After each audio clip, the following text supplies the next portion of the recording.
Bonyeza maandishi mekundu yaliyopo chini ya video hii yaliyoandikwa subscribe, kisha bonyeza alama ya kengele. Hapo utakuwa kwanza kupata habari zote mpya. Asante. Hivyo, kwa kutekeleza matakwa hayo ya kikatiba, nimemteua Mheshimiwa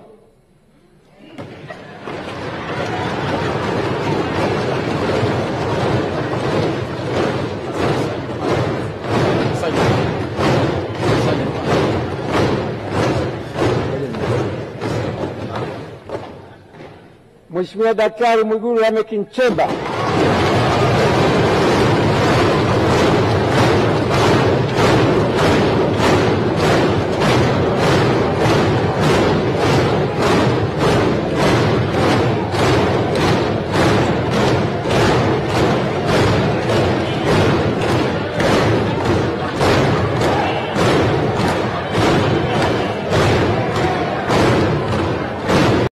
Bonyeza maandishi mekundu yaliyopo chini ya video hii yaliyoandikwa subscribe, kisha bonyeza alama ya kengele. Hapo utakuwa kwanza kupata habari zote mpya. Asante.